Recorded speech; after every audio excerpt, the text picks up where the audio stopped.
Hi guys, how are you all? So in this video today we are going to study about class 6 science chapter 3 fiber to fabric. So इस video में हम class 6 science chapter 3 पढ़ेंगे fibre to fabric. ठीक है, so let's begin with the video. जो पहेली और बूझो है, ये दो कैरेक्टर है जो आपको 6, 7 और 8 तीनों की साइंस बुक में आपको मिल जाएगा, जिन्होंने फर्स्ट प्राइज़ जीता था साइंस क्विज कंपटीशन में जो कि उनके स्कूल में हुआ था. वो बहुत ज़्यादा एक्साइटेड थे और उन्होंने डिसाइड किया कि वो उस प्राइज़ मनी से कुछ कपड़े खरीदेंगे उनके पेरेंट्स के लिए, उनके मदर फादर के लिए. जब उन्होंने बहुत ज़्यादा क्लोथ मटेरियल देखा तो वो बहुत ज़्यादा कंफ्यूज हो गए. जो शॉपकीपर है उन्होंने एक्सप्लेन किया कि कुछ क्लोथ्स या फिर जो फैब्रिक्स है वो कॉटन है और कुछ जो है वो सिंथेटिक है.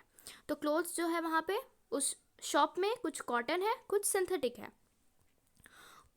शॉपकीपर ने पहेली और बूझो को वुलन मफलर्स और शॉल्स भी दिखाए. वहाँ पे बहुत सारी सिल्क साड़ीज़ भी थी जो कि बहुत सुंदर सुंदर थी. और पहेली और बूझो बहुत ज़्यादा एक्साइटेड फील करते हैं. उन्होंने टच किया और फील किया इन डिफरेंट फैब्रिक्स को. फाइनली उन्होंने एक वुलन मफलर खरीदा और एक कॉटन साड़ी. अब देखिए, क्लोथ शॉप के विजिट के बाद पहेली और बूझो ने नोटिस करना स्टार्ट किया कि बहुत सारे जो डिफरेंट काइंड ऑफ फैब्रिक्स है उनके आसपास. उन्होंने देखा बेडशीट्स को, ब्लैंकेट्स को, है ना. उन्होंने देखा bedsheets, blankets, curtains, table clothes, towels, dusters, जो सारी की सारी ये जो क्लोथिंग मटेरियल है वो डिफरेंट काइंड ऑफ फैब्रिक से बनी हुई है. यहाँ तक कि उनके स्कूल बैग और गनी बैग जो बोरे होते हैं वो भी डिफरेंट काइंड ऑफ फैब्रिक से बने हुए हैं. वो उन फैब्रिक को आइडेंटिफाई करने की कोशिश करते हैं एज कॉटन, वूल, सिल्क और सिंथेटिक. अब देखिए, ये हमारा थोड़ा सा इंट्रोडक्शन या फिर मैं बोल सकती हूँ ओवरव्यू था हमारे चैप्टर का. यहाँ से हमारा चैप्टर का जो मेन टॉपिक्स है वो स्टार्ट होता है. सो वैरायटी इन फैब्रिक्स. तो हमारा यहाँ पे एक एक्टिविटी दी गई है जिसमें हमें बोला जा रहा है आप किसी भी आसपास की टेलरिंग शॉप में जाइए, वहाँ से जो लेफ्ट ओवर पीसेस होते हैं फैब्रिक के उन्हें कलर कीजिए और हर को टच करके फील कीजिए कि कैसा जो है उसका टेक्सचर है. और फिर कोशिश कीजिए टेलरिंग शॉप के टेलर के हेल्प से और उन्हें लेबल करने की कोशिश कीजिए उन फैब्रिक्स को एज कॉटन, सिल्क, वूल, सिंथेटिक, कि वो किस मटेरियल से बने हुए हैं, है ना. अब देखिए, अब क्या आप वंडर करोगे कि ये जो डिफरेंट फैब्रिक्स है वो कैसे बने होंगे. जब आप किसी फैब्रिक को देखते हो ना तो एक कंटिन्यूअस पीस दिखता है, ठीक है. पर अगर आप इसे पास से देखोगे ना तो पता है क्या होगा. अब देखिए, यहाँ वही एक्टिविटी पास से देखोगे तो क्या दिखेगा. अब देखिए, आप एक कॉटन फैब्रिक का जो पीस है वो सिलेक्ट कर लीजिए. अब आपको उसमें एक लूज थ्रेड, एक धागा जिसे हम यान भी कहते हैं, उसे आपको ढूंढना है. आपको कॉटन फैब्रिक के एजेस पे, कॉर्नर्स पे आपको ये यान दिख जाएगा और आपको उसे खींचना है. अगर फिर भी कोई भी लूज थ्रेड जो है वो विजिबल नहीं है, लूज यान जो है वो विजिबल नहीं है, तो आप जेंटली पुल कर सकते हो उसे पेन या फिर नीडल की हेल्प से. ठीक है, यहाँ पे हमें दिखाया जा रहा है आप कैसे पुल कर सकते हो. ये जैसे हमारा कॉटन फैब्रिक है तो आप एजेस से जो है वो पुल कर सकते हो एक लूज यान को. आप ये पता करोगे कि जो फैब्रिक है वो कैसे बनी हुई होती है. जो यान्स है वो साथ में अरेंज किए जाते हैं एक फैब्रिक को बनाने में. Fabric is made up of yarns arranged together. अब देखिए, अब हम पढ़ेंगे फाइबर के बारे में. अब आपको बोला जा रहा है आप एक यान निकाल लीजिए पीस ऑफ कॉटन फैब्रिक से. उस यान को आपको टेबल पे रखना है और फिर क्या करना है, जो यान है हमारा उसके एक एंड को अपने थंब से प्रेस करना है और दूसरे एंड को स्क्रैच करना है अपने नेल से. ठीक है, आपको स्क्रैच करना है. एक एंड को आपने थंब से दबा लिया, एक को आपको स्क्रैच करना है अपने नेल से. आप देखोगे कि जो यान है जिस एंड पे आप उसे स्क्रैच कर रहे हो वो स्पिल्ट हो जाता है थिन स्ट्रैंड्स में. यान के अंदर से भी बहुत सारा पतला पतला धागा जैसा निकल जाता है. ये देखिए, आप यहाँ पे देख सकते हो इस फिगर में. ये जो है स्क्रैच करने के बाद आप देखोगे ऐसे छोटे छोटे थिन स्ट्रैंड्स जो है वो पतले पतले निकल गए होंगे. अब देखिए, आपने ऑब्जर्व किया होगा कुछ सिमिलर. जब आप ऐसा करते हो, जब आप क्या करते हो निडल में, जब आप थ्रेड घुसाने की कोशिश करते हो, कभी कभी ऐसे ही जो थिन स्ट्रैंड्स है वो थ्रेड से निकल जाते हैं, है ना. वो बहुत सारा थिन स्ट्रैंड्स में जो है वो कन्वर्ट हो जाता है ना. वो सेपरेट हो जाता है, स्प्लिट हो जाता है हमारा यान. इससे क्या होता है कि हम ना थ्रेड को नीडल की आई में, धागे को सुई में नहीं घुसा पाते हैं. जो थिन स्ट्रैंड्स होते हैं थ्रेड के जो हम देख पा रहे हैं वो ना उससे भी पतले स्ट्रैंड से बने हुए होते हैं फाइबर्स. ठीक है, तो देखिए फैब्रिक, फैब्रिक क्या चीज़ से बना हुआ होता है? फैब्रिक यान से बना हुआ होता है ना, यान से बनता है हमारा फैब्रिक। और यान जो है वो क्या चीज़ से बनता है? यान जो बनता है वो बनता है फाइबर्स से। ओके, तो पहला हमारा क्या हुआ? फाइबर्स, ठीक है, फाइबर से बना यान, यान से क्या बना? यान से बन गया हमारा एक फैब्रिक, ठीक है। और वो फैब्रिक या फिर जिसे आप क्लोथ कह सकते हो, ठीक है, क्लोथ मटेरियल। ओके, अब जो फैब्रिक्स है वो यान से बनते हैं ना, फैब्रिक्स बनते हैं यान से, और यान जो है वो फाइबर से बनते हैं। ये ना एक एसेंस है इस चैप्टर का। मैं आपको फिर समझा दे रही हूँ कि फाइबर्स होते हैं, जो फाइबर्स होते हैं उनसे यान्स बनते हैं, यान से बनते हैं हमारा फैब्रिक। ओके, सो अब नेक्स्ट देखते हैं। जो फाइबर्स होते हैं कुछ फैब्रिक के, जैसे कि कॉटन, जूट, सिल्क, वूल जो है वो ऑब्टेन होते हैं प्लांट्स और एनिमल से। तो जो फाइबर्स होते हैं कुछ फैब्रिक्स के, वो प्लांट्स और एनिमल से ऑब्टेन होते हैं, जिन्हें हम नेचुरल फाइबर्स कहते हैं। अब ये नेचुरल फाइबर्स के एग्जाम्पल देखें तो कॉटन और जूट जो है वो तो प्लांट से ऑब्टेन होता है, तो ये प्लांट फाइबर्स हुआ जो कि एक नेचुरल फाइबर है। और वूल और सिल्क फाइबर जो है वो ऑब्टेन होते हैं एनिमल से। वूल ऑब्टेन कैसे होता है? वूल कैसे ऑब्टेन होता है? वूल ऑब्टेन होता है फ्लीश ऑफ शीप और गोट, शीप और गोट के फ्लीश से। और ये हेयर से भी ऑब्टेन होता है, रैबिट्स के, याक के और कैमल के हेयर से। सिल्क फाइबर जो है वो सिल्क वॉर्म के कोकून से निकाला जाता है। अब देखिए, हज़ारों साल तक जो नेचुरल फाइबर्स थे वही एक ओनली फाइबर था जिससे जो है वो फैब्रिक्स बन सकते थे। बट लास्ट 100 ईयर्स में जो फाइबर्स है ना वो केमिकल सब्सटेंस से भी बनते हैं, ठीक है। जो फाइबर्स है हमारे केमिकल सब्सटेंस से भी बनते हैं, जो कि प्लांट और एनिमल सोर्स से नहीं ऑब्टेन होते हैं। ये जो इन्हें हम सिंथेटिक फाइबर्स कहते हैं। कुछ एग्जाम्पल है सिंथेटिक फाइबर के, are like polyester, nylon and acrylic. तो ये जो हमारा फाइबर टू फैब्रिक चैप्टर है, ये चैप्टर आपको 6, 7, 8 तीनों क्लास में मिलेगा। तो ये चैप्टर को आपको बहुत ही अच्छी तरह से समझना है, ठीक है। तीनों क्लास में आपको मिलेगा। 6 में आप क्या चीज़ के बारे में पढ़ोगे? आप 6 में पढ़ोगे प्लांट फाइबर्स के बारे में, 7 में पढ़ोगे आप एनिमल फाइबर्स के बारे में, और 8 में आप सिंथेटिक फाइबर्स के बारे में। तो 7 में आप सारे नेचुरल फाइबर्स के बारे में पढ़ लोगे, ठीक है, और 8 में आप पढ़ लोगे सिंथेटिक फाइबर्स के बारे में। ओके, अब देखिए कुछ प्लांट फाइबर्स। कॉटन, आपने बत्तियां बनाई है, विक्स बनाई है ऑयल की लैंप के लिए, हाँ, जो जलती हैं, दिए में भी हम विक्स बनाते हैं। आप क्या यूज़ करते हैं विक्स को बनाने के लिए? जो कॉटन वूल है, कॉटन जो वूल है वो यूज़ होता है मैट्रेसेस को, गद्दों को फिल करने में, क्विल्ट्स को फिल करने में, पिलोज को फिल करने में, है ना। आपको कुछ कॉटन वूल लेना है और उसे पुल करना है, ठीक है, और आपको उसके एजेस पे देखना है। आप क्या ऑब्जर्व करोगे? जो पतले पतले छोटे छोटे स्ट्रैंड्स है जो आप देखोगे ना, वो कॉटन फाइबर से बने हुए होते हैं। अब ये कॉटन आता कहाँ से है? तो कॉटन एक प्लांट से आता है जो कि फील्ड में ग्रो होता है। कॉटन प्लांट जो है ना वो वैसी जगह पे ग्रो होते हैं जहाँ की मिट्टी जो है वो काली हो, ब्लैक सॉइल हो, और क्लाइमेट जो है वो वार्म हो, ठीक है, ना ज़्यादा गर्म ना ज़्यादा ठंडा। आपको मैं ये एक होमवर्क दे रही हूँ कि आपको कुछ स्टेट के नाम बताने हैं हमारे कंट्री में जहाँ पे जो कॉटन है वो ग्रो होता है, ठीक है। आप कमेंट सेक्शन में मुझे ये ज़रूर बताइएगा। अब देखिए, जो फ्रूट्स होते हैं कॉटन प्लांट के, जिसे हम कॉटन बोल्स कहते हैं। So the fruits of cotton plant are called cotton bolls. वो ना एक नींबू के साइज़ के होते हैं। मेच्योर होने के बाद जो बोल्स होते हैं वो फूट जाते हैं, बर्स्ट ओपन हो जाते हैं, और जो सीड्स है, जो कवर होता है कॉटन फाइबर से, वो दिखा जा सकता है। आपने कभी भी कॉटन फील्ड को देखा हो जो कि पिकिंग के लिए तैयार हो चुका है, यानी कि कॉटन हमारा तैयार हो चुका है और अब हम कॉटन को प्लांट से ले सकते हैं। वो एकदम वो फील्ड ऐसा दिखता है ना कि जैसे कि जो हमारा जो फील्ड है वो पूरा का पूरा बर्फ से, स्नो से कवर्ड हो। इन बोल्स से जो कॉटन है वो यूजुअली हाथों से पिक किया जा सकता है। फिर जो फाइबर्स को हम सेपरेट करते हैं कम्बिंग से, एक बड़ी सी कंघी जैसी होती है ना, उससे हम सेपरेट करते हैं फाइबर्स को सीड से। इस प्रोसेस को हम कहते हैं गिनिंग ऑफ कॉटन, ठीक है। गिनिंग जो है पहले तो वो हैंड से ही की जाती थी, पर अब मशीन से भी की जाती है।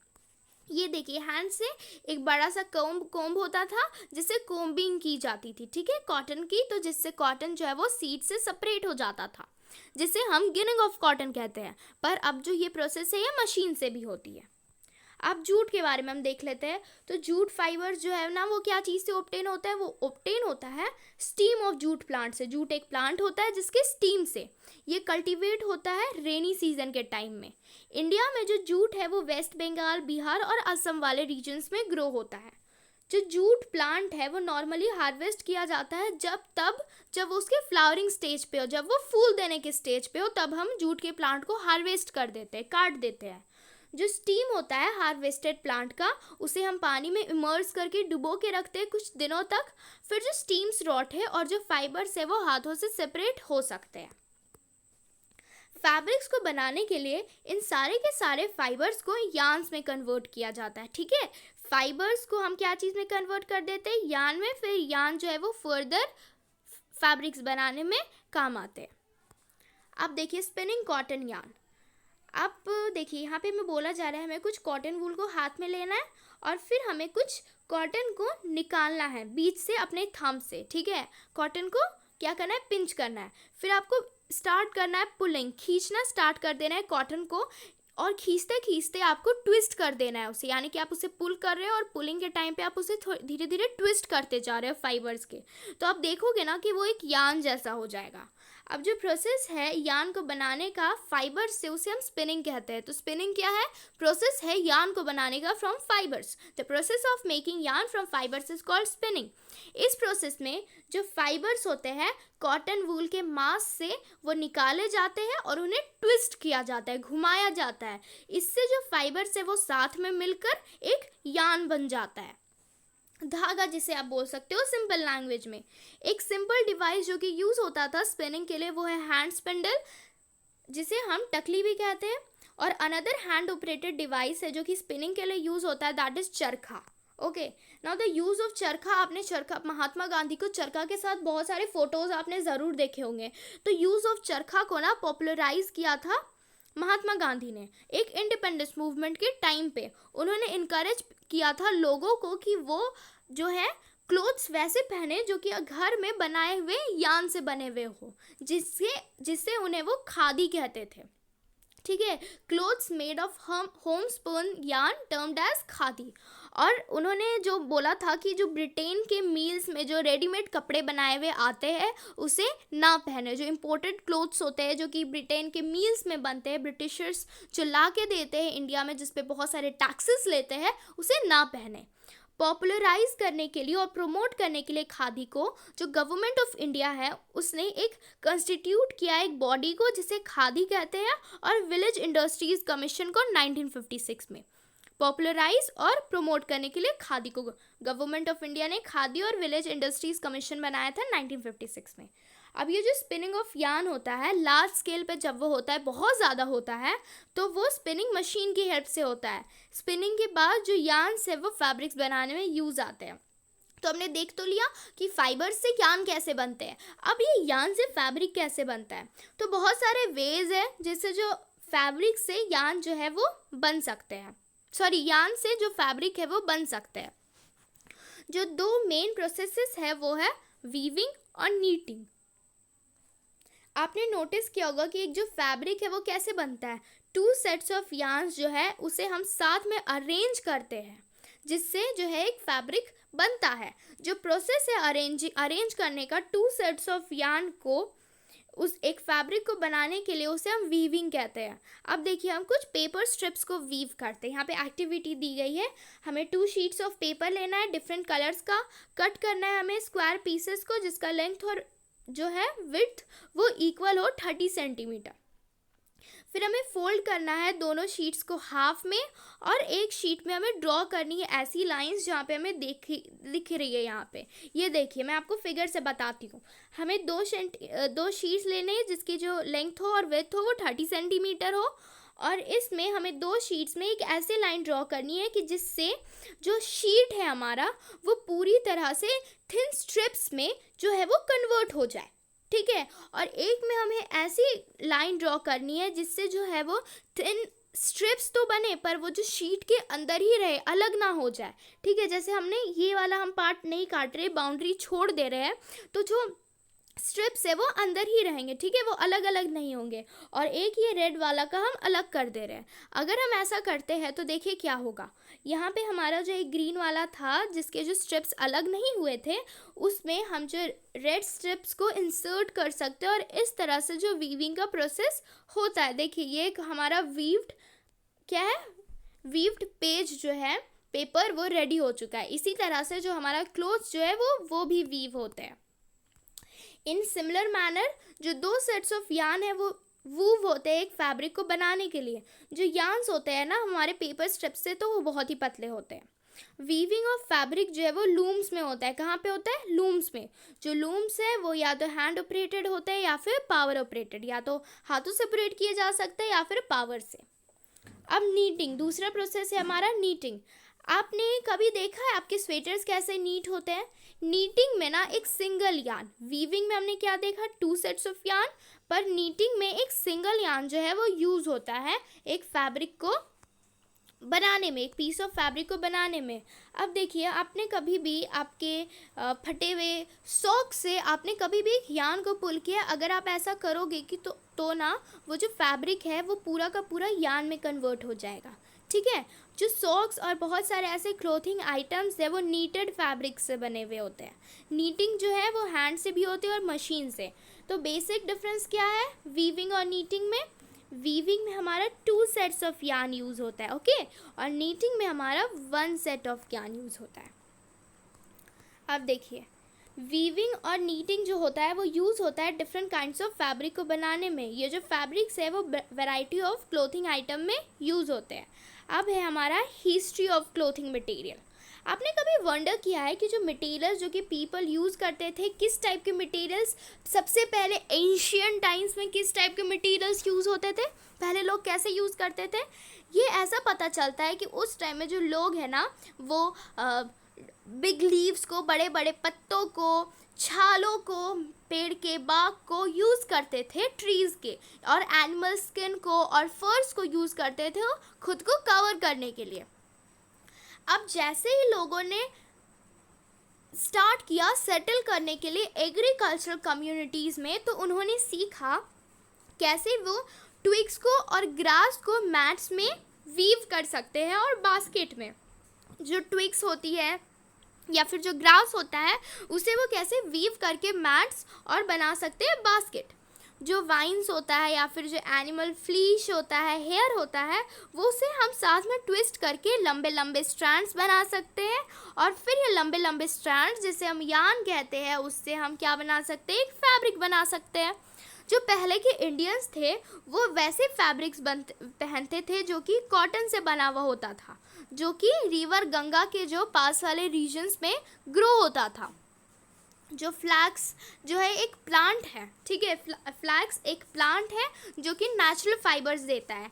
एंशियंट इजिप्ट में कॉटन और फ्लैक्स कल्टीवेट होता था रिवर नाइल के पास, जो कि यूज़ होता था फैब्रिक्स को बनाने में। कौन सा? कॉटन और फ्लैक्स एंशियंट इजिप्ट में ग्रो होता था नियर द रिवर नाइल।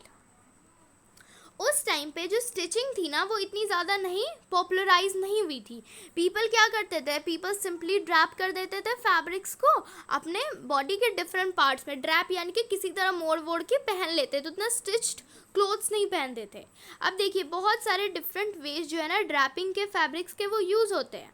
अब देखिए जो सीविंग नीडल का जो इन्वेंशन हुआ उस टाइम के बाद से जो लोगों ने स्टिच करना स्टार्ट कर दिया फैब्रिक को क्लोथ्स बनाने के लिए। जो स्टिच क्लोथ्स थे ना वो बहुत सारे वेरिएशन में देखे जाते, शर्ट्स मिलते हैं, पैंट्स मिलते हैं, बहुत सारे different kind of stitch clothes मिलते हैं इस इन्वेंशन के बाद, सीविंग नीडल के इन्वेंशन के बाद।